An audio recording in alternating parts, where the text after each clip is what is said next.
effective management in a workplace. With our speakers, Jeremiah Davol and Suni Malo. With our moderators, Nancy Oblete and Emilia Pyro. I want to work effectively. Oh, really always teach me how to make it work. Oh, I want to work effectively. Oh, really always teach me how to make it work. Oh, oh, oh, oh, oh, oh, oh.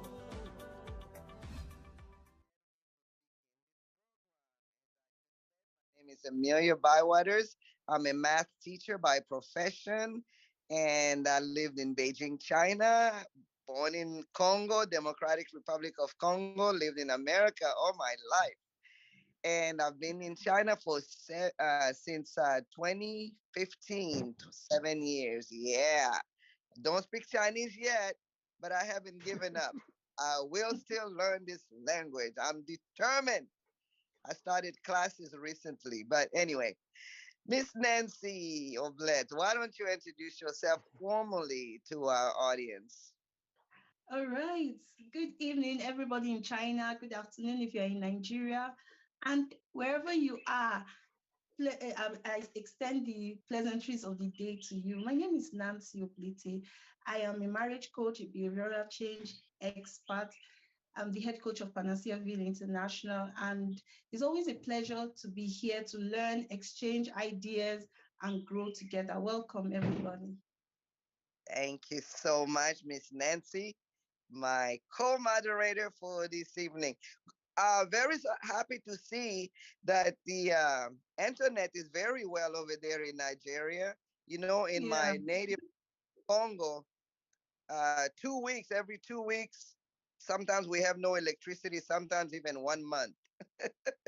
So I'm happy to see everything's going well there. Let's have our one of our guests first introduce herself. Suni, go ahead. Okay, hello everybody. My name is Suni Malu. I heard the other lady say Mrs. I'm a Miss, and I am excited. I'm excited to be here. So I am the CEO Innocent Minds Training and Consulting. We do trainings and consultings for individual and organizations. I am also the creator of Flow Finding Framework, a platform that helps individuals and organizations move from a place of being stuck and unproductive to a place of creating the change and productivity that they want to see in their everyday life. So I live in Abuja, Nigeria, at the moment. And what else are we missing? I'm super excited to be here with you today. Excellent. Mr. Jeremy, would you please introduce yourself formally to our audience? Okay, good morning, good afternoon, good evening, depending on where you are in the world. I'm happy to be here. My name is Jeremiah Davu. A team member of Innocent Minds Training and Consulting. I'm based here in Jos Plateau State, Nigeria. I am also the creator of the High Impact Blueprint. It is a formula used by high flyers to create what I call a specific channel of expressing themselves, reinventing themselves, and becoming generally better at what they find themselves doing. I'm happy to be here, and of course, I'm sure excited that we're going to have a good time. Thank you. Okay, thank you so much. Miss Nancy, since we have two of our guests, I'll take the first one. I will entertain the first one, and you can entertain the second one. We'll go with Suni first, and Mhm. then Mr. Jeremiah will be next. And but feel free to jump in at any time. Miss Okay. Suni, why don't you take about maybe 10 minutes? Just tell us what it takes for effective to have effective team management, and then after that we can ask you questions. Thank Okay. you. Thank you very much for this opportunity. So 10 minutes, let me see what I can put in 10 minutes. Um, I see team management as one of the most important tools when it comes to running a business, an organization, or um, any form of work entirely, right? I see human beings or teams as the most important part of every functional organization. Now, to be able to manage them, that requires a certain level of skill and knowledge. I remember I was doing a training recently for an organization, and the HR manager was like, it's difficult. It's the most difficult thing to be able to manage a team, especially if the team is a large one. Now, the interesting thing about this is a bit like saying it's impossible to walk on water. But a wise man I know says everyone can walk on water if you know where the stones are. And I'm super excited for a platform like this, which actually shows you the stones, where the stones are, where you can, the tools, the skill sets that you can utilize to help you manage your team more effectively. Because in the absence of proper management, chaos ensues. So some of the things that are very vital when it comes to managing your team, I would just go through a few of them, and maybe I would elaborate more when we get to the Q&A session. So the very first thing I would like to say when it comes to team management is, as the team lead, it's important to have a very clear goal for this team. What is the purpose of this team? What's the vision? What's the mission? What is this team meant to accomplish? What are they supposed to produce or bring to life? What are they supposed to maintain? What are they supposed to consistently do? Now, when we say this, it's more than just having something on the wall that everybody reads. It's important that every individual in that team understands clearly what the team is about, what is required of that member of the team. Okay, especially the larger your team is, the more time you have to dedicate to that. Every individual knows why they're a member of that team and knows what is required of them as a member of that team. So it's very important. That's the very first thing that I would like to say that is very important when it comes to team management. This meeting is being recorded. The second thing that is very important when it comes to team management is having its communication. Now, this is not just in team management, it's in every aspect of life, the ability to be able to communicate effectively with your team. Sometimes, as the individual managing this team, you have a clear picture of what it is that you want to be brought to life. The challenge is sometimes we are not very careful, or we do not take the time to specifically extend that knowledge to the team. Okay, so being able to clearly communicate, and communication is much more than words. On a platform like this, I'm sure you may have covered it somewhere. Communication is not just about saying things out. Okay, it's important what you're saying. It's important how you are saying what you're saying. For your team to be able to work together, you have to pay attention to that. How you say what you're saying is more important than what you say. And most importantly, the physiology that goes with your message is important. For you to manage this team, do you carry the physiology when you communicate to them as someone they should listen to? When you're talking or passing across your message, do you carry a physiology that says, hey, you got to listen to me. I need to have your attention now. What is your physiology communicating? Communication within the team or with the team should be respectful. It should be concise, because sometimes when you need to pass across a message and you're all over the place, at the end of the day, you leave the team more confused than clear on what it is that you want. So if you can pass across your message in one line or two, do that instead of going with a very long email that people lose the message on the way. So the first thing I said is be clear on the purpose of this team. What's the purpose? What's the clear goal of this team? The second thing I said, it's important to pay attention to how you communicate with the individuals on your team. People are different. People communicate differently. So it's important that you know how to listen and be able to communicate back to these individuals who are on your team. The third thing, and a very important factor to pay attention to when it comes to team management, is understanding the uniqueness of the people or the members of your team. It's important to understand that you have people from different, literally different environments, if that's your team, okay, different environment, different upbringing, different mindsets. The way they see the world is different. It's important to bring this to play when you're managing a team. Understand that you're going to have people who see the world differently than you do, people who understand ideas or interpret information differently than you do. Because if you miss out on this, you're going to be frustrated a lot of the time. You're going to be upset, and you may just naturally feel like someone doesn't understand you. I'll give you an example. A manager brought me a team member some years ago, and said, "This is the most difficult member of my team, and this is like the last stop. If this training isn't able to assist this member work better as a team, then we're going to have to let this individual go." So spending those hours with this individual and trying to figure out where they're coming from, the person or that team member wasn't necessarily a bad person. Actually, it was a fantastic human being, right?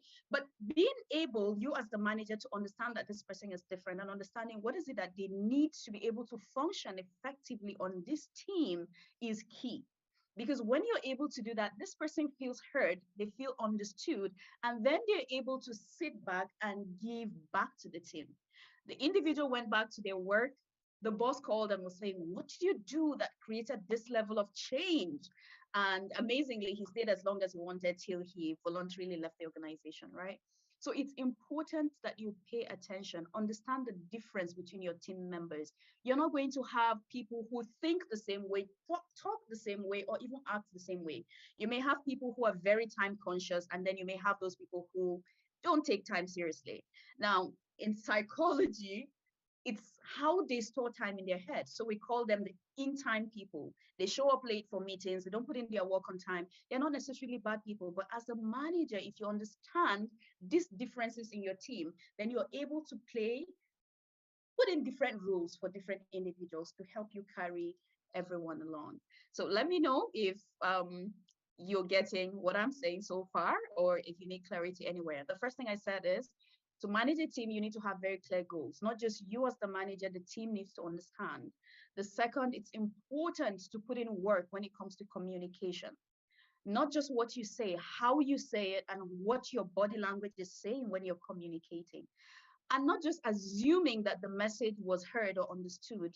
Get feedback to know that your message was understood. The third thing I said is, pay attention to the fact that you're going to have different individuals on your team. And they're not good or bad. They're just different. And it's important to understand that. When you understand that difference, then you're going to be able to put in your time to talk to different individuals and also manage them at different pace. I know that it could be a lot of work if you have a very large team, but at the end of the day, it's totally worth it if you put in that level of work. Now, the fourth thing I would like to say, I'm sure my 10 minutes is up. To be able to manage a team, it's important that you give something that we refer to as the breakfast of champions: feedback. You need to consistently keep your team in the loop. Now, when we say feedback, it's being able to hear back, how did I do? How did I perform? Was this good enough? Do you need me to improve? Now, to manage a team, sometimes our attention comes up when something has gone wrong or something doesn't work out or didn't work out right. That's when we jump in to correct, to organize, to manage. Now, one of the key things I would like to remind you today is, as a team manager, it's important to acknowledge every moment, even those moments when things work right, when things are going well. Acknowledge the good part. So Mr. A failed to turn in his project maybe at the deadline, which was 8 p.m. Now you're ready to go off on Mr. A. What happened? Your project should have been ready. You should have submitted this a long time ago. But hey, can I remind you of last 2 weeks when Mr. A did this right? He did that properly. He turned it on time. Did you acknowledge those moments? Acknowledge when someone is doing something well on the team. In fact, make it public. Okay, make it public, sometimes make it private, depending on what is there, but acknowledge them. Let them see that their efforts are appreciated. Let them see that they're actually putting in the work and you see. So that when something doesn't go right and you have to give feedback, this person doesn't feel attacked. This person doesn't feel like you're always picking up on the wrong things. This person feels like, oh, you acknowledge me when I did right. So, oh, this must be really important for you to have brought it up. So one of the simple way to give this feedback is something we call the sandwich, right? Goes very well with breakfast. So giving a sandwich feedback means before you give someone, tell them the things they need to improve or do better or work on, it's important to first of all acknowledge the things they did right. Acknowledge the things that are this person does wonderfully. I like how you work well with the other people. I like how you're consistently making sure everybody's okay. I like how you care for every member of this team. Then you bring in what you need them to improve. And I think that this team will be more efficient if you're able to pay attention to time management when it comes to the tasks that are given to you. Now, when you're able to put that in, then you can round up to say, thank you for being an amazing member of this team. That person leaves you feeling more fulfilled. That person leaves feeling like I'm ready to put in the work and do better. Rather than just going all out on this person and they leave your presence and they're sitting on their decks thinking, should I start applying for new jobs? I'm tired, or they're frustrated. It's important. Tell them what to improve consistently, but how you say it, how you give the feedback is important. Also, when giving feedback, it's important to make it instant. Not when they do something today, then 2 weeks later, you're telling them about how they need to improve that. It's not very effective. Give feedback on time. Give feedback as immediately as you can. Just make sure that your emotions are in check. Then you give feedback so that this person knows instantly what it is that they need to improve and what it is that they need to work on. The last thing I would say for now, before we go into questions, is to manage a team, encourage collaboration, encourage teamwork. That's the whole purpose of being a team. If everyone wants to be a lone ranger and do things so that they alone are celebrated, then the whole idea, the whole purpose of a team is defeated. So encourage individuals to work together, encourage the team to support one another. And this can even be done on or off work. Okay, they can go for sports together, they can have hangouts together, they can do exercises together, work on projects together, encourage collaboration, encourage respect between the team members, encourage working together. It would make managing such a team way easier. Now, as a team manager, another thing to pay attention to, this is something I had said earlier, that people are different. Notice the strengths of the individuals on your team and use that to your advantage. Use that to your advantage. I can't tell the number of times that I've consulted for firms and they're thinking, this person has to go, this person has to go, this team member has to go. And I'm thinking, this person has this strength. Maybe if you move them around, instead of placing them here, you move them to this other place, they would be more productive. So not firing an individual all the time solves a problem. Sometimes moving them around the team. Oh, you handle this instead because that's their strength. Understand the members of your team. Utilize their strengths to your advantage, and it would make your work a lot easier and it would make this team more productive and efficient. So there's so much more to say that I hope probably the Q&A session would cover. But for now, thank you so much, Amelia, for the time. Thank you so much. Let me get a little personal, Suni. If I came to your team and I asked them, is Suni a micro manager or is she a macro manager? Well, what do you think they would say? Thank you very much, bro. Um, Suni, Okay, I what do think you? I lost you for a bit. Can you take it again? Yeah, I'm saying, if I came to your team and I asked them, is Suni a micro manager or is she a macro manager? What do you think your team would say? I really wish I had a team member here to answer that for you because it will make it a lot easier. I personally think micromanaging is, well, a lot of work, first off, and doesn't serve you, the manager, or your team members. I believe in giving people the bandwidth. We have clear goals, you have designated roles as a team. I trust you to do what you can. Come to me if you have challenges, but I give you the bandwidth. I want to see your creativity. So micromanaging is not really my thing. And I think my team members would agree with that. That is very good. And you say something about you have to have a goal. Um, sometimes when we have a project, we have a workplace, we have a company. We have our own goal of what we want for our company. How do you get all those team members to buy into what the objective of the company is? Because sometimes you have creative people that want to come and bend things a little bit, and some managers don't really like that. So, can you tell us a little more on that? Okay, thank you for this question, an amazing question, by the way. I get this a lot. Now, for projects like that, getting every individual to buy into the goal, that may take a bit of time. But first, when the goal is clearly defined, now you get to understand or have conversations before these individuals join your team. Have conversations to understand how they function, have a conversation to understand where they are coming from. Now, sometimes some of them may just tell you, yes, I'm on board, let's do this. And then you begin to have challenges later on. But it's important to know that flexibility is key, even as a manager of the team. I've worked with creatives and technicals before. Those two teams are very, very interesting. Creatives want to do things their way. So when I clearly tell you this is the goal that we want to achieve, this is, except if the client is specific on the method. Otherwise, I give you a bandwidth to play around with your creativity to make that work.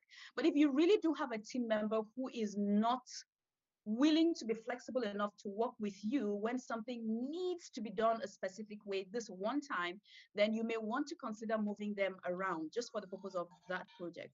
But otherwise, flexibility on the manager's side, flexibility on the team member side, you should be able to make things work.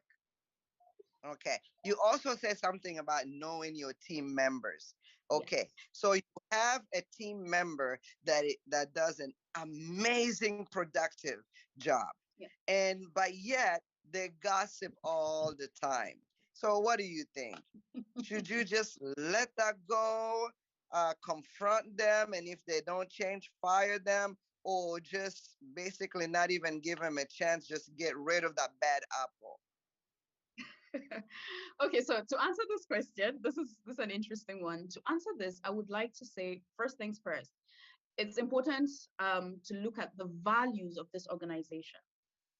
The values of this organization. What is the most important thing for this company or this organization or this system that this individual is working in?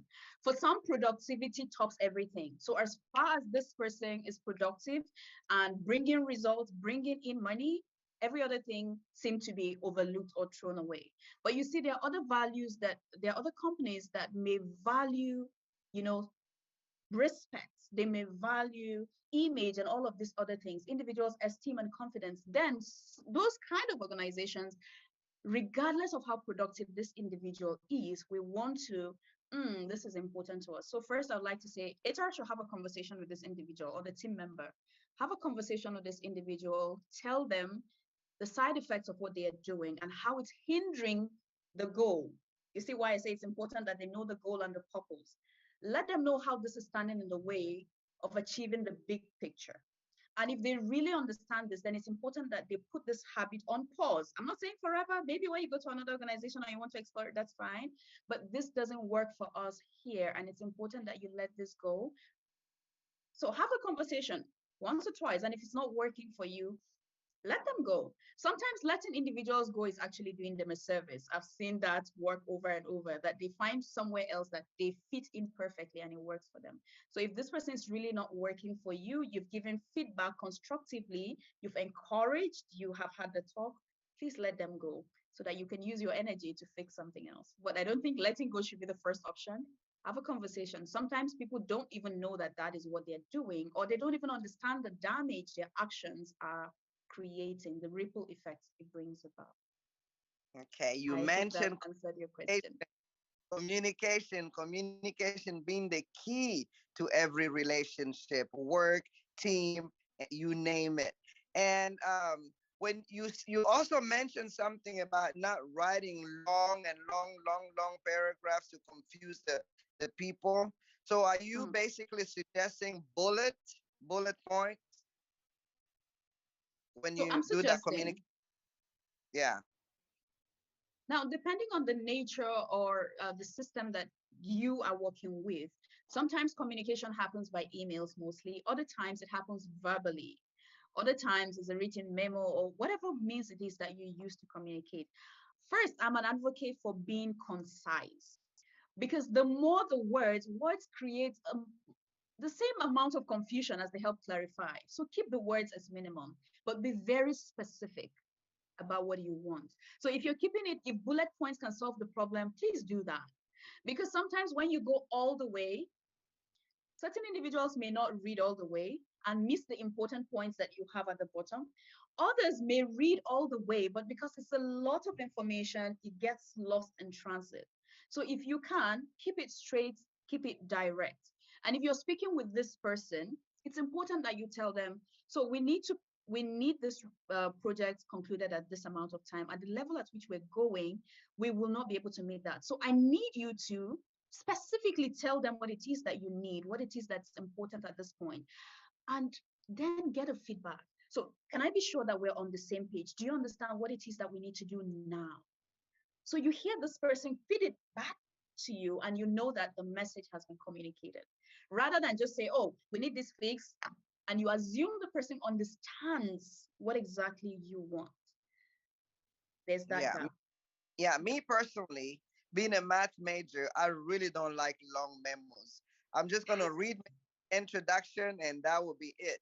I'm a bullet girl, and I Yes. know that like President, our former President Donald Trump, the White House pretty much they gave up on him because every day they had to give him some briefs that he had to read. He wouldn't read any of it. So they came to the conclusion of just limiting that to one page. Even that one page was just too much for him. So I guess we have different styles. But Yes, what you yes. are saying, the average person will really like shorter communication. Concise and clear. Clear and Con- concise does it. uh, Yes.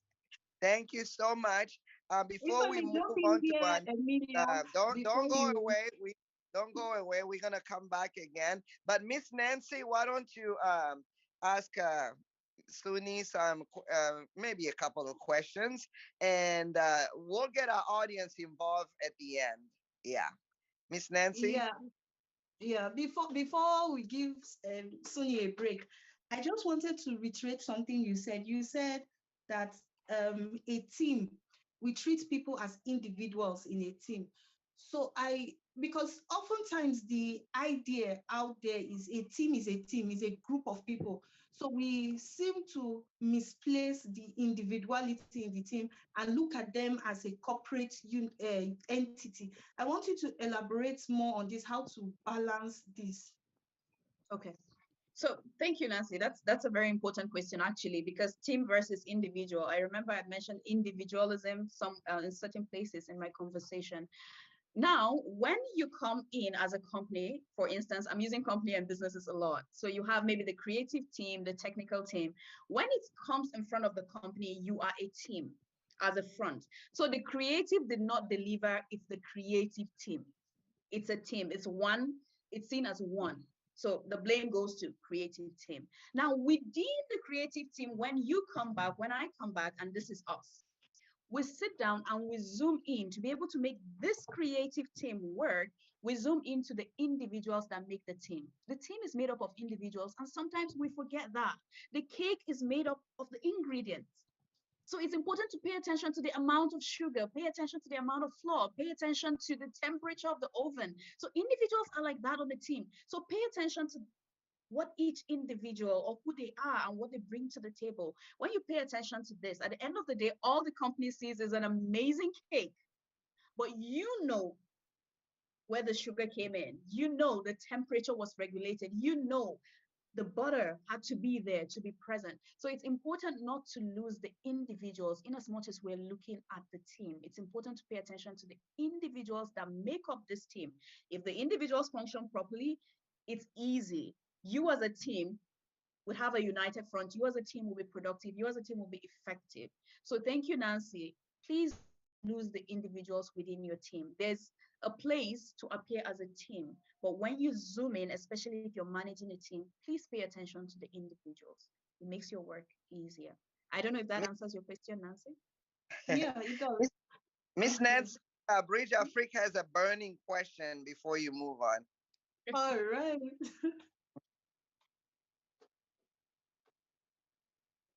Bridge Africa, go ahead. Hi, hello. What color your Bugatti, bro? Yes. Okay. Never mind. Go ahead, Miss Nancy. You can move on.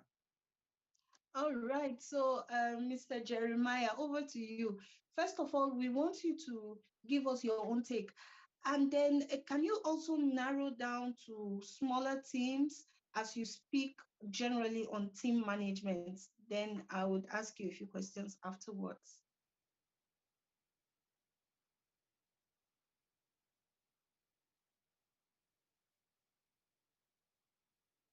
Mr. Jerry, are you here with us?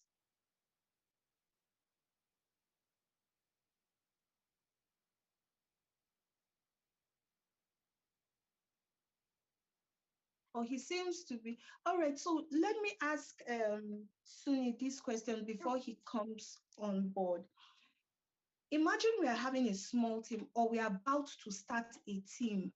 What are some of the factors you think are necessary to consider in team selection? How do we know that these people we are bringing in at least are fairly good and they are the right people to start up a team?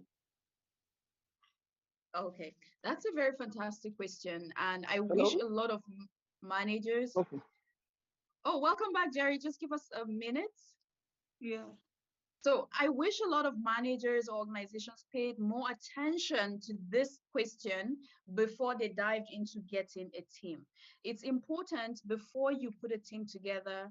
Number one, like I said earlier, understand what the goal is. What is it that you want to achieve specifically? Know what the outcome, the desired outcome is. Now, once you have gotten clearly what the outcome is, the next thing that you will want to do is, what kind of individuals do I need?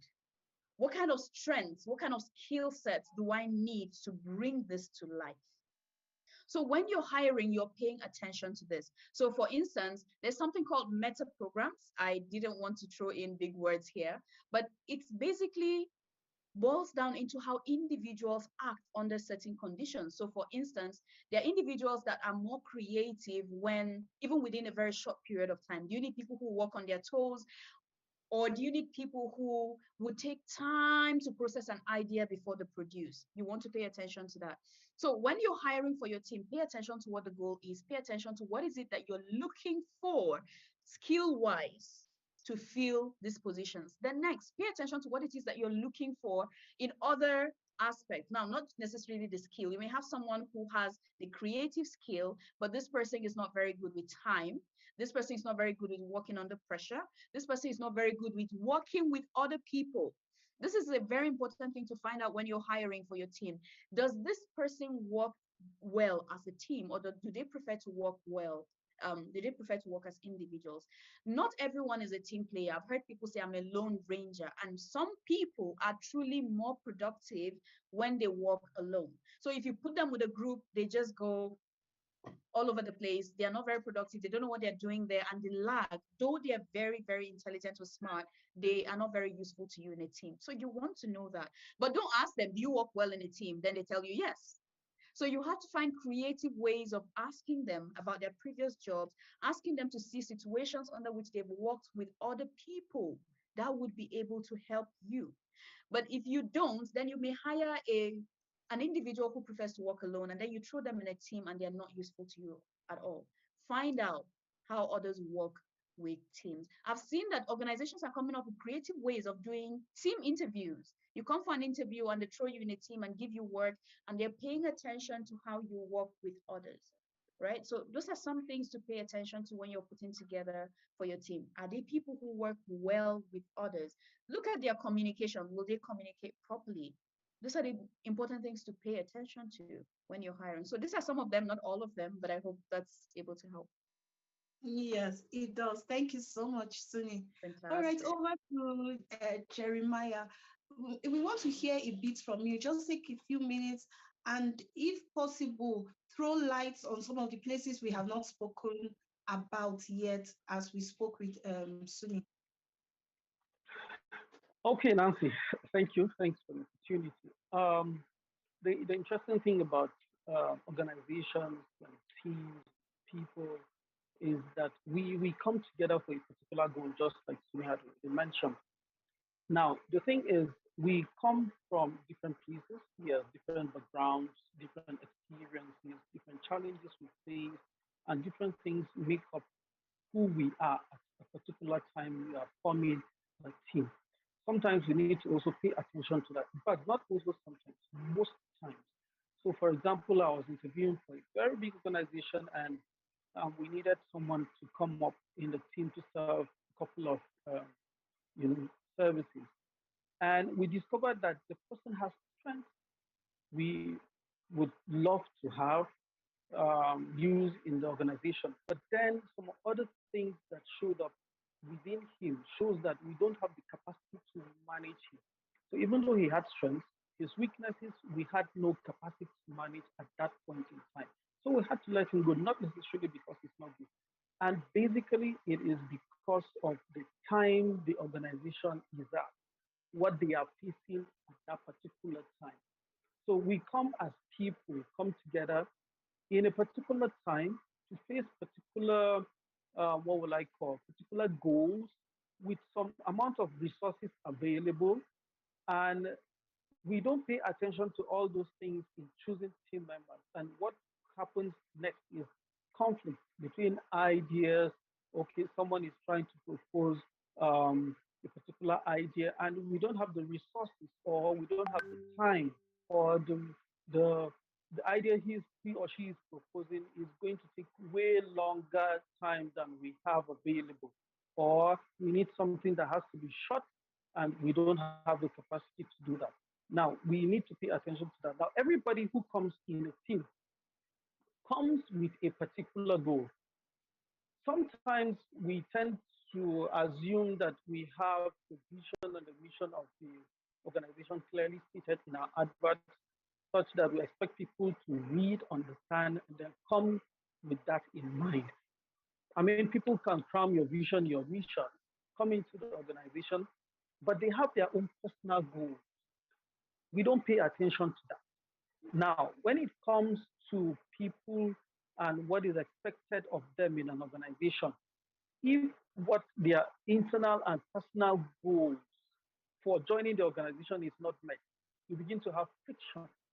That's when people become uninterested. People begin to see that what I thought the organization is all about is not what I am now seeing. And then you see people who already are doing excellent in other areas of their life, or maybe their previous organizations, beginning to act in certain ways that you would be wondering, why did I really hire this person in the first place? Or if it's based on recommendation, you begin to feel disappointed because the person who recommended this person um, really didn't recommend the right person to you. So we need to also pay attention to where personal goals of people come into play to affect the entire goal or mission of the organization when we are doing at the point of executing. Okay. Now, um, so everybody also has a strategy for executing particular goals. I have team members who would prefer just tell me what the goal is. Don't mind how I come up with the final result. Just tell me what is it.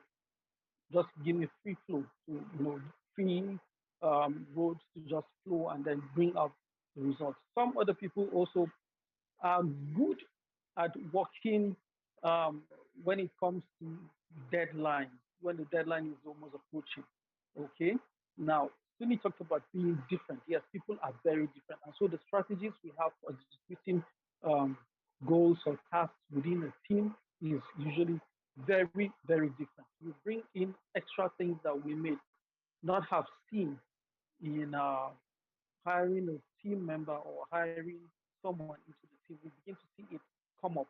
And some people in a particular team are also people who can adapt quickly. Some are not. We need to pay attention to that because people who can adapt quickly can easily pick up at any point and change and become who you want them to become at the point you want them to change, and others may take a little while. Now, whatever we can observe from whoever is in the team is just what I call a physical representation of what has already been happening on the inside of them. Okay, you plant a maize, a corn seed. It takes a while before the corn now sprouts, and then you begin to see it develop. At some point, you would not even be able to differentiate the corn with the grass until you allow it to grow. Now, what you can see is just a physical representation of what has already happened in the soil. So we need to also be mindful of the fact that when we observe behaviors from people, from team members, from our colleagues, from our boss, from our subordinates, note that this is just but a physical representation of what is already happening on the inside. So for you to deal with the behavior, you also need to understand what has happened on the inside that resulted for to you observing what you can see, hear, feel, or smell. Okay? If you have that understanding, you will see every behavior as the behavior informing you and not drawing conclusion on this is how this person is. All right? This is really, really key. And then how you even perceive that behavior is also telling you a lot about yourself on areas you need to work. Now, personal responsibility is a subject that a lot of people feel so slow at jumping up and then taking responsibility for.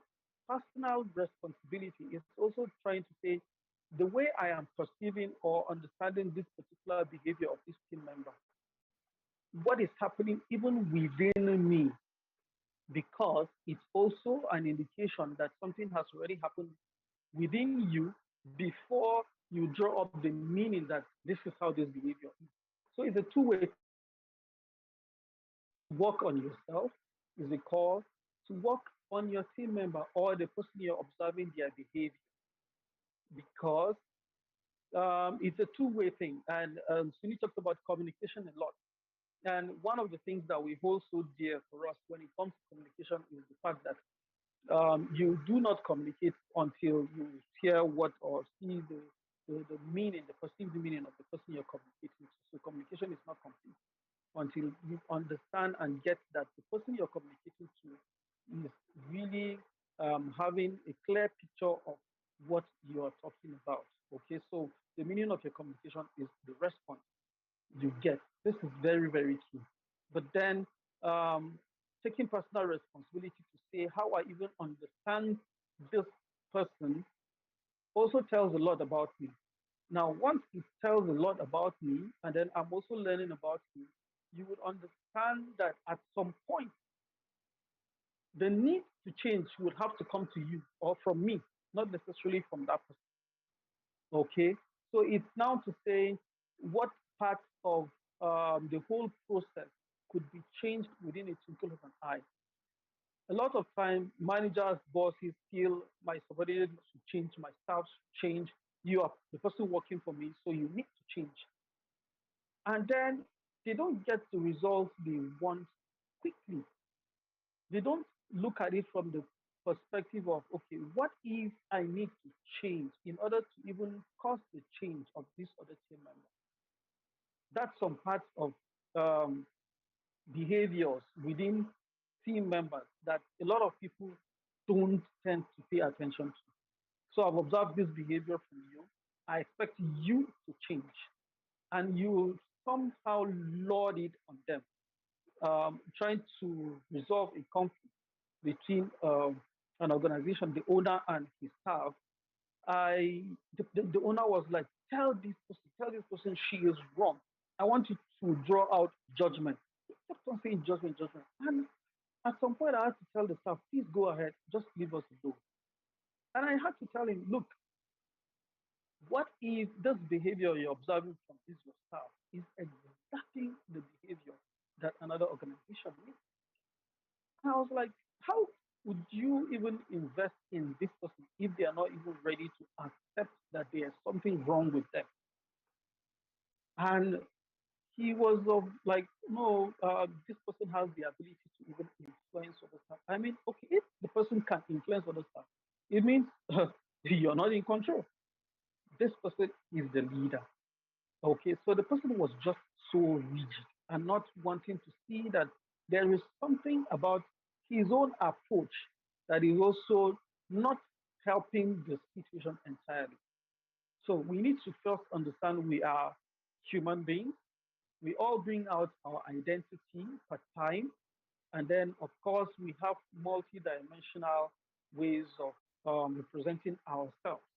Once you have that understanding, it makes it a lot more easier for you to say, okay, this person behaved this way yesterday concerning this particular task. Okay, this is today. Okay, it's possible that yesterday was evening. They behaved a certain way. This is morning. They are behaving in different ways. So you have the control of saying time, um, situations, different things affect the person to inform you about how they behave and why they are behaving the way they are behaving. Now, another thing I would also want to talk about is strategies, strategies for execution, strategies for behaving, strategies for coming together and working as a team. I have a person who is so flexible to the point that when it comes to a team, he observes first what all other people put up as who they are in a particular task and decides to say, okay, if everybody is pessimistic, I'll be optimistic. He can switch. If everybody is optimistic, I will be a little bit pessimistic. He has control over what is happening and how he behaves within the team. Now, everybody has a strategy for behaving in a particular team. And if there are no roles being assigned to different people, others may just die off. Others may take up the responsibility to say, let me evolve into another person that will help the team become a lot more better. Now, Suni has already said, we are just different. Okay, there's no bad or good person. We are just different. And so we bring out what we feel per time will be most beneficial to the team, depending on the structure of the team, the resources of the organization, and time we have to execute particular tasks. So if we understand that, it makes it a lot more it's a lot more easy for us to be in control. The whole idea is who calls the shot? How do you call it? And then how do people within the team interpret the shots you call? Very, very important. We all have that strategy. And then, of course, um, different people have different reasons for hiring. Suni was already talking about that. Um, Consulting for an organization recently, I gave him a list of what I need him to put in place because we're not just hiring, we are trying to understand what the organization needs for time and then the kind of person we need for such a time as this. Reason being that we want to reduce the frustration that would come along in hiring new people to the organization that may not necessarily bring out the best that we want within the organization, the time we are in, and the resources available to us. So those are very, very key things to look out for. What are the values of the organization? What is important to you at this point in time? And then you look at for the person who would really bring out the best when it comes to what you're looking out for at that point in time. If you miss that up, you will hire the wrong person and then you have conflicts within the organization. And so I think when we have questions and answers, we will elaborate on other things that may come up, except if you have any other questions. Yes, I do. Thank you so much, Jerry. There are a few things I would want you to buttress on from what you have said. Now, Okay. when you talked about team, you said as a team hires, it should consider time, resources, goal of the organization, and also the capacity of the organization. So I was wondering, as we look at these things, the time, the goal, the capacity, and all, it means that the leader, the person who is assigned to handle this team, or the person who is putting up together a team, like for example, if we are considering a new organization or starting a new business and all, and putting together a team, it means that this person has to define certain things. And that was what we were talking about with Suni before you came on. Define certain things that will help them determine who to hire. Because especially over here, some people just make the mistake of hiring because the person has a certificate or can perform a particular task. Maybe you are looking for somebody who is a music producer, for example. So you just look at the person. Is that person good at producing music? If yes, they hire the person just for that without looking at these things that you just mentioned: time, capacity, goal, and the resources of the organization. So I need you to buttress a little about these things and how important they are. Then if you can give us ideas, like practical ways we can be able to put this in perspective before beginning to hire a team, or like reshuffling a team. Okay. Awesome, Nancy. So now, when you're about to hire, let me give you a typical example of one of the organizations I consulted for. Um, they had an opportunity to start, and so they had limited resources. And I went ahead and told the owner of the organization, I said, fine, this is what you want. Okay, you are getting a loan to start up this. This is your target. This is the environment you're starting this organization. One of the things that would be very key is that the people within that environment will be the first to see what you're up to and then would want to inquire. There are certain limits in terms of what will cost them to be part of your organization that you need to put in place. That cost will help sieve out who you want and who you don't want. Now, you are a startup, you're just starting. At this time, you need people who would give you the necessary resources to pay off your loan.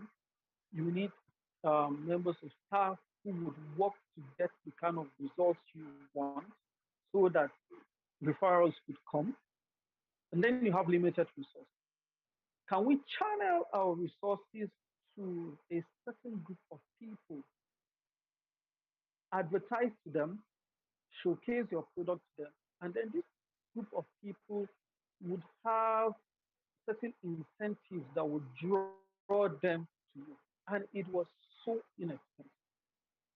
So inexpensive. The strategy would just work. For me, I see it worked so well based on the kind of business he was running. Now, he went ahead, of course, the sad thing is he didn't follow my idea. I went ahead to reduce the cost of the services and then open it up to lots of people within the environment whom we were trying to avoid. As I speak with you, he has lots of people not paying for the service. They are enjoying it. He's busy pursuing people, pay me back money. He cannot pay back his loan, and his members of staff are not really comfortable because the pay is low, always pleading with them. So these are some of the things we try to avoid because the life wire of an organization are the people and the resources you have. So if you understand the timing, if you are already an organization that is already set up, what you will now need to do is to see what are the goals I'm pursuing at this particular time. For how long do I want to pursue it? What are the resources I have? Who do I have among the team that is skilled enough to give me the resources or the services I want to ensure that I meet up with the services I need to offer now to the people? If you answer those questions, you have already gone far ahead of yourself in achieving success. Why? You would just be strategic and you concentrate. Now, we say something about focus. We say focus creates blindness. It's very key because what you're focused on means you are putting all your energy and resources there. And then you are also blind to other things that are going to be passing by. So that's why focus is very key. And when you focus on those things you want within an organization, anybody who is coming to you, whether with service, no matter how brilliant the service is, no matter how brilliant the idea is, because you have a target, you can generally see, you can boldly keep that aside respectfully and pursue what you want. And the more you pursue what you want, the easier you see how abundant that thing is. Okay. But when you don't have all these things defined, it makes it a lot more easier for anybody to just jump in and then come and give you advice, give you ideas, and then you just jump at it because you are not really um, someone who has answered the questions from the beginning of any execution. Okay. And you need to treat every idea as a project. This is very, very key. You need to treat every idea as a project. And you need to determine what is necessary for the execution of that project from the beginning to the end. Now, as you execute those projects, you'll find out that within the timeline of execution, there are certain things that would indicate to you if you are really going to make the project a success or not. When you have those indices put in place, it will be easier for you to say, okay, based on how far I have gone, I will be successful in this project. Or you say, based on these results I'm getting along the path to the execution, I am having a problem that the end result would not be as I expected. Now, that will also help you to say, with the remaining resources I have, I will terminate the project at this point so that I will save and change strategy or change goal or look for areas within the structure that would help you, where you need to tweak, where you need to change in order to execute. All right. And so if you have that well defined, the people that you need for this thing to happen will come up. It's very easy that you go almost everywhere you go, you'll be seeing these people around. Okay, you'll be wondering, okay, were they really there in the first place? Okay, a quick example, my mom wanted to buy a car some 20 years ago, and she told me about the car. And I was like, oh, fantastic. I have not seen this car. So I just went around, and then almost every car that passed, I would need to check, is it this car, is it this car? And then once I saw it, I was like, oh, wow, this car is quite nice. Suddenly, almost everywhere I go, I see the car around. And it's like someone just decided to plant them almost everywhere I go. It's just the power of focus. Okay. Um, they were always there before, but because my attention was never there, I never, you know, cared to even notice it.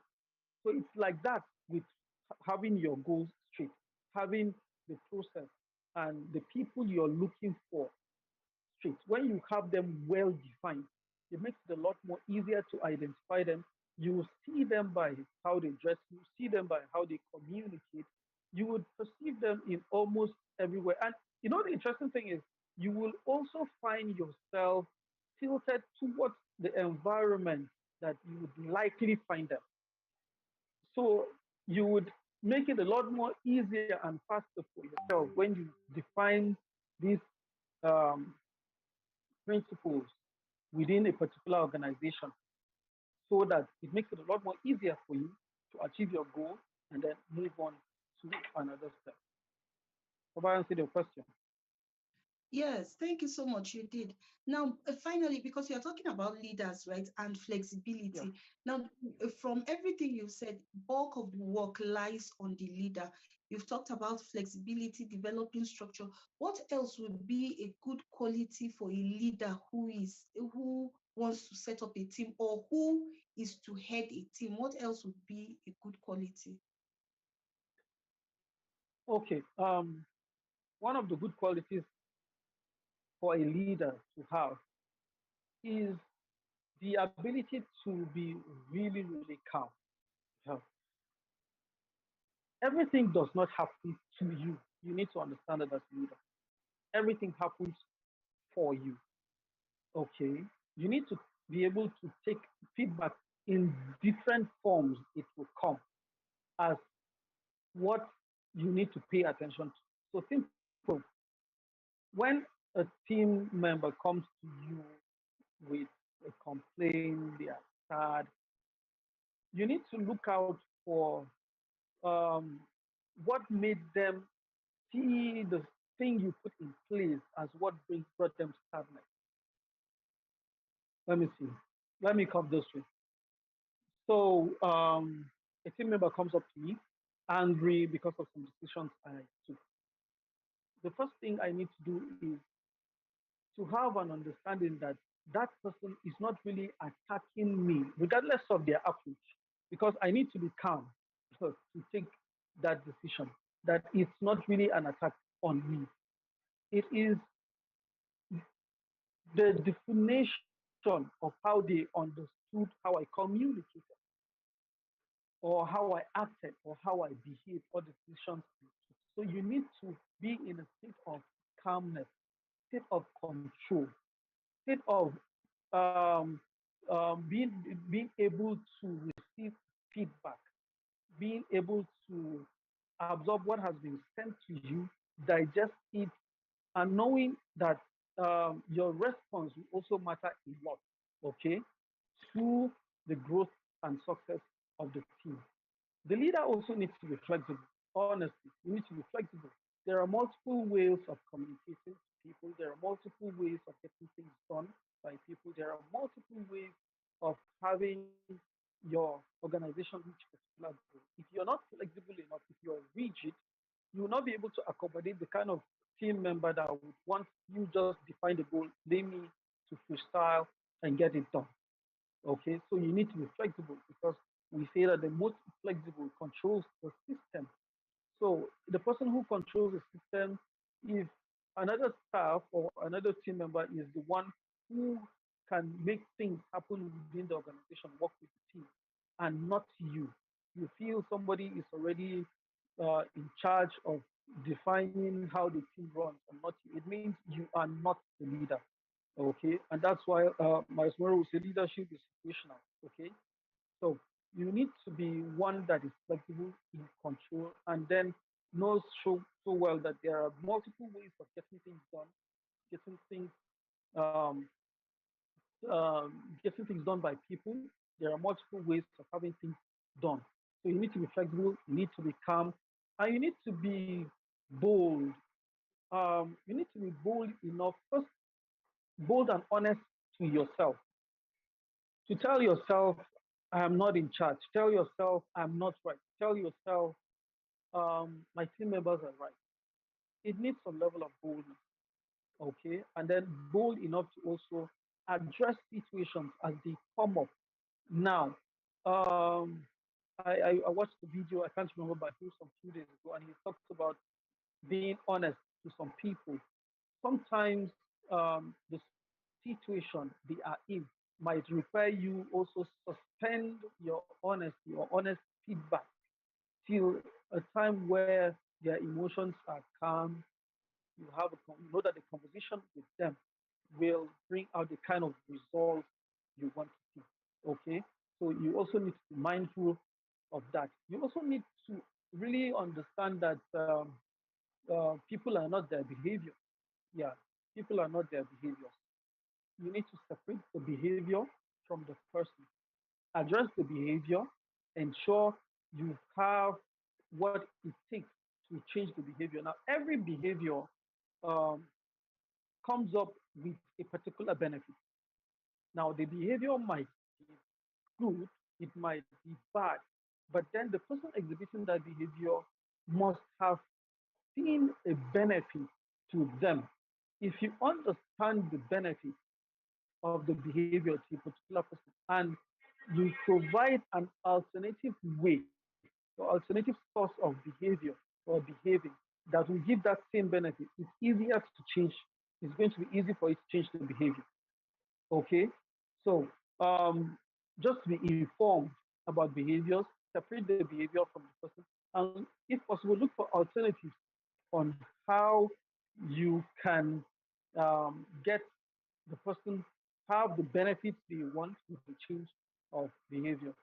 So these are a few I can remember at this point.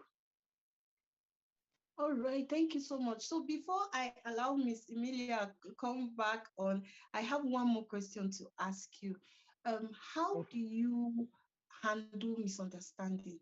How do you handle misunderstandings within team members so that it doesn't break the team, but instead Hmm. fosters growth and connectivity within the team? Okay. Because misunderstandings comes from um, areas where we have subjective views that are different. Okay, that's one key thing. So define the misunderstanding. It's not war. It's not a fight. Just say, okay, you have different perspectives.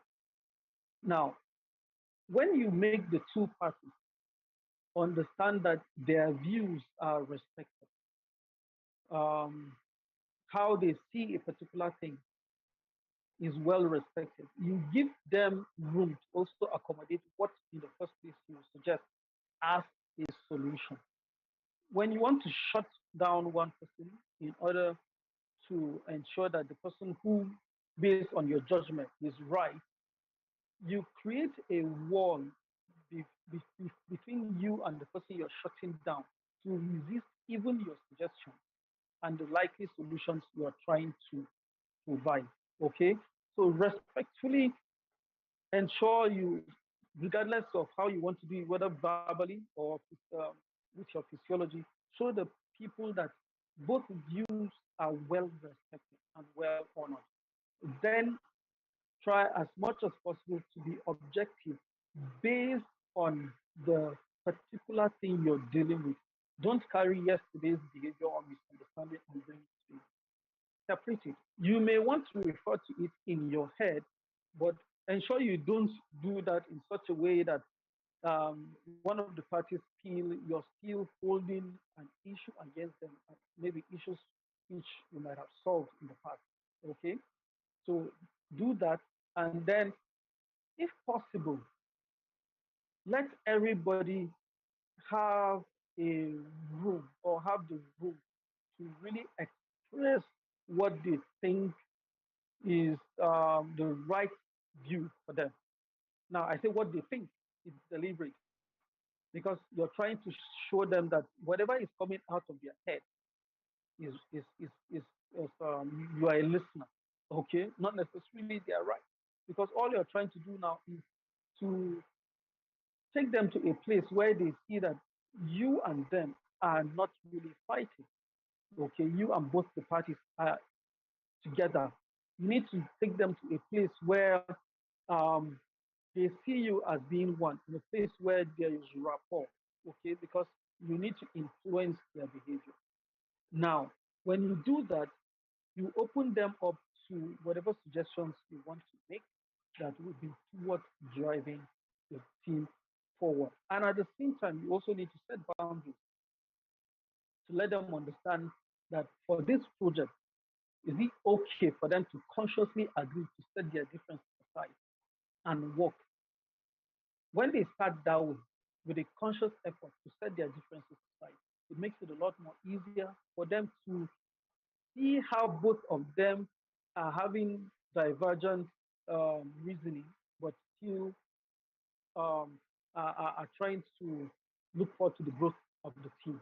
So it's all about respecting people, respecting their opinion, and leading them towards a state of being that will see that they are also very important, and they will not see themselves as being um, against each other concerning a particular thing.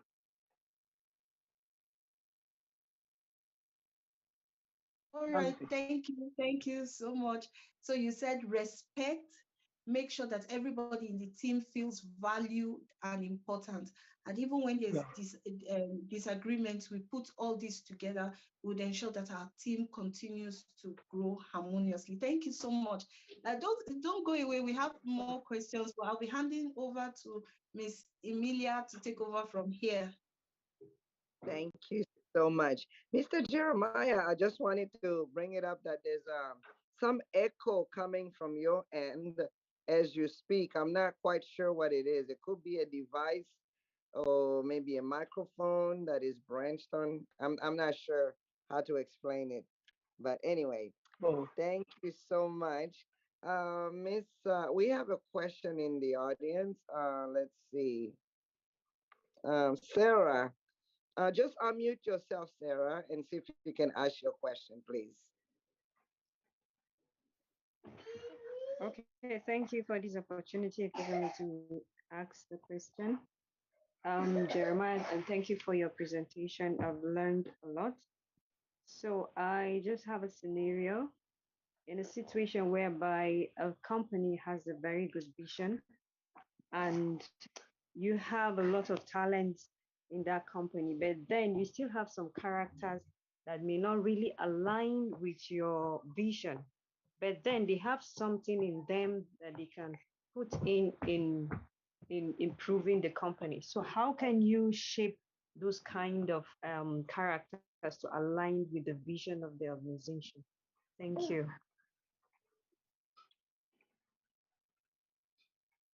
okay. Thank you, Sarah, for that.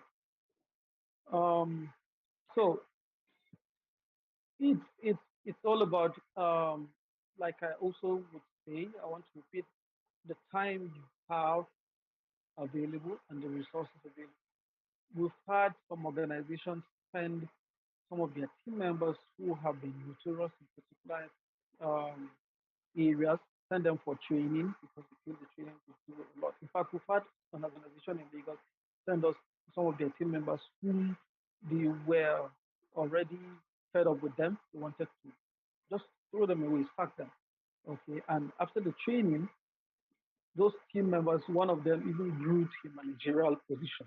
Okay, so how much do you have to spend on your team members in terms of training, identifying training, coaching experiences that would improve them? That's one. Two, um, it also calls for work. If you as a team lead has the capacity to work with them while still paying them, fine. If the length of time you would need to work with them would not sabotage the time frame you have for a particular goal, it's okay. All right. You can go ahead and, okay, it's still echoing. You can go ahead and see how you can invest. Sorry, let me to see if it's going to be better. Yeah, that may be what's disturbed. Um, yeah, because we're getting an echo at our end.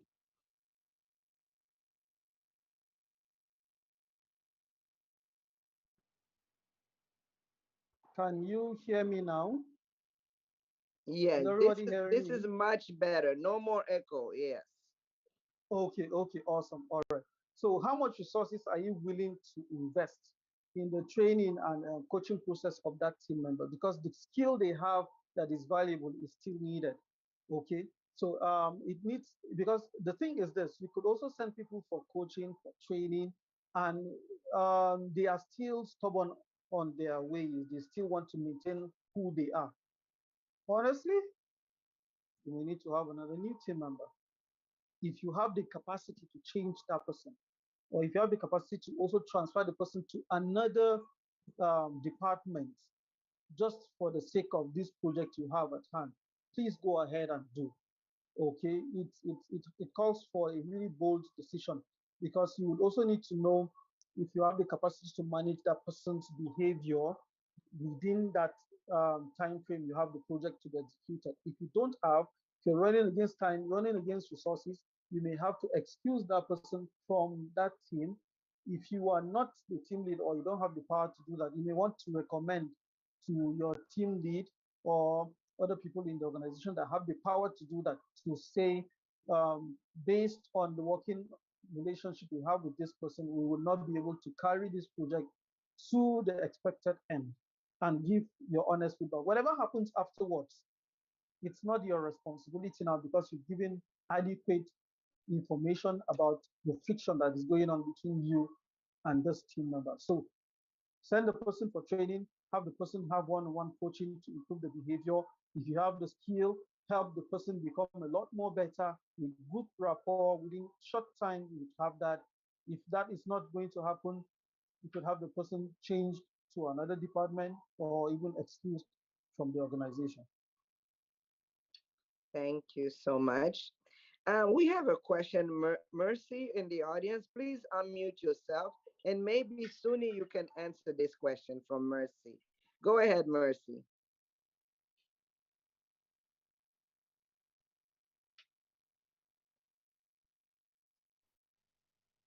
Please unmute yourself, Mercy, and ask your question. Thank you. Good afternoon. So my question is, can you hear me now? Yes, we can hear you. Hello, can you hear me now? Yes, we can hear you. Go ahead. I have a team member who is sarcastic. She can be sweet and sour.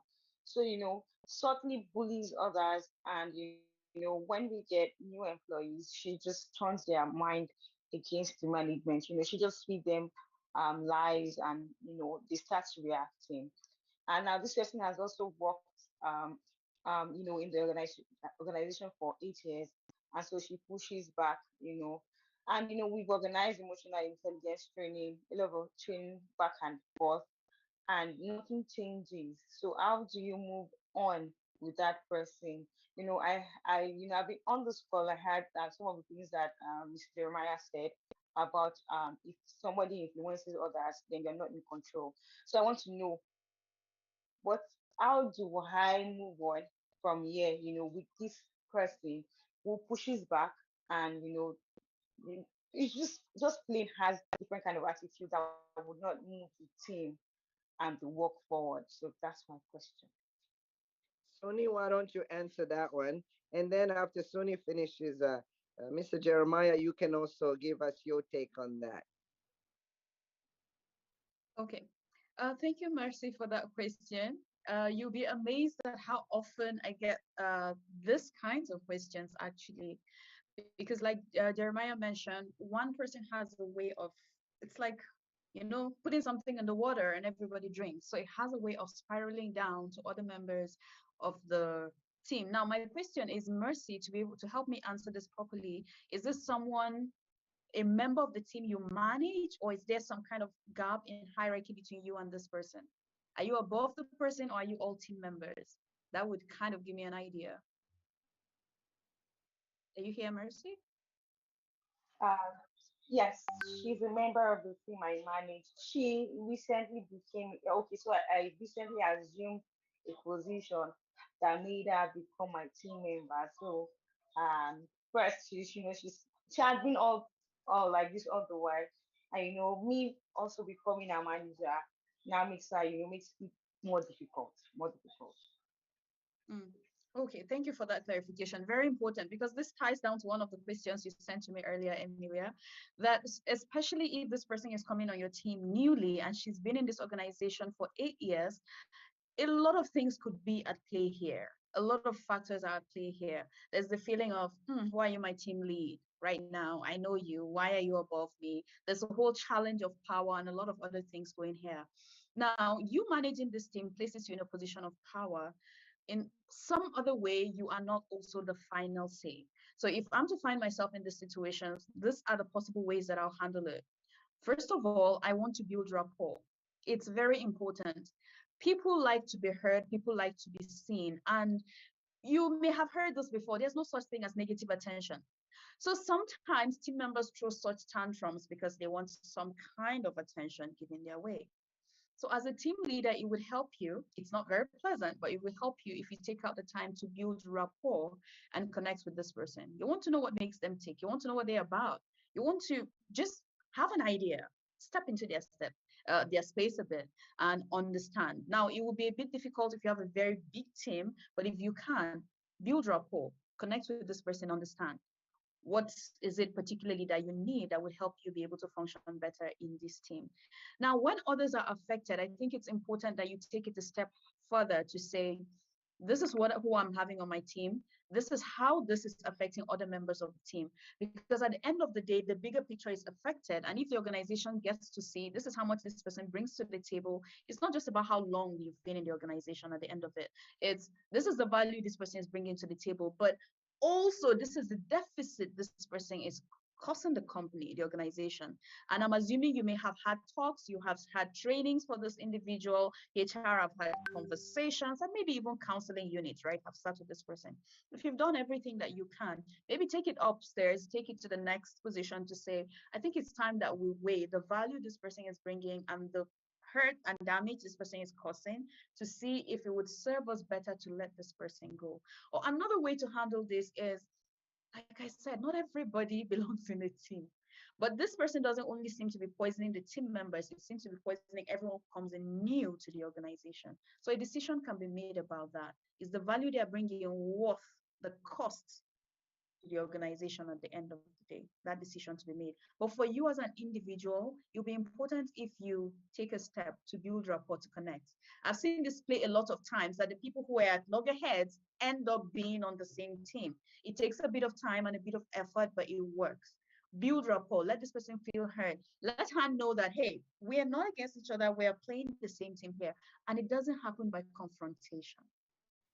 It doesn't happen by confrontation. It happens by conversation. Okay, then you have to, by your actions, by your words, show how we're not fighting here. We are on the same team, we are working together. But at the same time, I am in charge here. It would take a bit of time to allow this person settle in, but put in the work. And if it doesn't work, please take it upstairs. Sometimes the best thing that could happen is letting this person go. Wow. All right, Thank you Jeremiah. so much. Mr. Jeremiah, what Thank do you you so think? much. You got this bad apple. You got this bad apple, but in the team, she's the number one saleswoman of the year.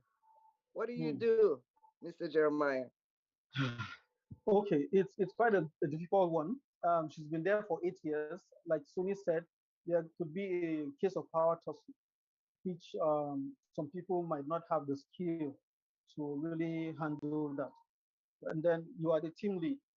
Just like you referred to what I said, Mercy, I talked about if another person influences other team members, then you, the leader, is not in control. And it's really, really true, because you would be having team members that would be sabotaging your goals. Yes, rapport is key. It's very, very important. As Sunil said, very important. And rapport is just saying we are the same. We're in the same place. Find a place of common ground. Okay. And sometimes, if the person is so important that you may not have a substitute or someone to take over their position, at some point, you may need to take the bold step within the team when every team member is around to clearly declare who sets the pace. Now, that sends a message to both the person who is causing trouble and the people who are around. And you say it in such a polite and calm manner that they get the message. But then you say it so respectfully that this person who has been there does not feel as if she has been looked down upon. It's usually sometimes very difficult, but it's a bold step that needs to be necessary. Okay. If that person is the person that you could say such a statement with actions, fine, go ahead. If that person is a person who you need to speak it in words, please go ahead. But find the means of communicating that that would help other team members notice that there's a difference between the team lead and the team member, this one who is causing trouble and I who is a team lead. And honestly, I don't take off the option of taking the person out of the team from the table. It's always on the table. and that could be respectfully done. Sorry, we cannot work. Now, another hard thing about that is this: you also need to understand where, if it's possible, you as a leader just go away. Yeah, it could be an option. Leave the team, go find somewhere else, especially if the people who are responsible to putting that team member into a good shape are not doing it. It's just saying your efforts, your ability, your resources, your time is not welcome within this. So why do you have to keep yourself to be within an environment you're not appreciated? Take care of your mental and emotional health by stepping back quietly if that is a good option and a feasible one for you. Mr. Jeremiah, I may have misunderstood you. Okay. I think I heard you say something like, as a team leader, you are not responsible. Did I misunderstand what you said? Okay, It's so you like, may need to, you're not yeah. responsible for what? Maybe I didn't hear it well enough. It's Okay, so like, I said if, okay, I made mm, reference to if you are not responsible in putting the team together, maybe there are mm, other people ahead of you who should make the decision on who should be on the team, not you. And you oh, escalate the matter to them and they are okay, not responding, you could just quietly step back, okay, okay, just to protect okay. your mental and emotional health. Okay, Mercy, I guess what he's saying is if there's a way that you can even transfer to another department, yeah, go do that and just leave that troublemaker there. It appears to me as if the people ahead of you somehow they know the problem, but they're not letting her go. And now she's poisoning the water for everybody, it looks like. Yeah. But I wanted to ask somehow a personal question, kind of, sort of. I was born in Congo, as I said, but I left Africa when I was really young, and I usually watch the Nigerian movies, and I see like my African people, they're very aggressive like that in the office, and I hear you, Suni, and Mr. Jeremiah say, speak calmly. So I guess my personal question is, in the office, are the team leaders in Africa that aggressive, or do they actually speak in an assertive and calm way to the team members? I just out of curiosity for my own, yeah, I just want to know. Because I see in a movie they're very aggressive. You, I told you to photocopy that, you didn't do. Yeah, so what goes on in the real world out there in Africa? Okay, Anyone? Yeah. yeah, so yes, there's a possibility of people really overreacting. It's really a great possibility. However, we need to also be aware of what is happening in us.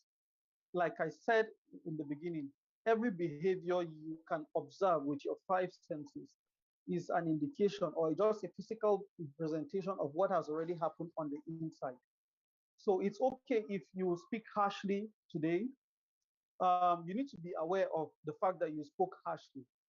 Tomorrow, an opportunity would come or present itself where, because of the awareness and the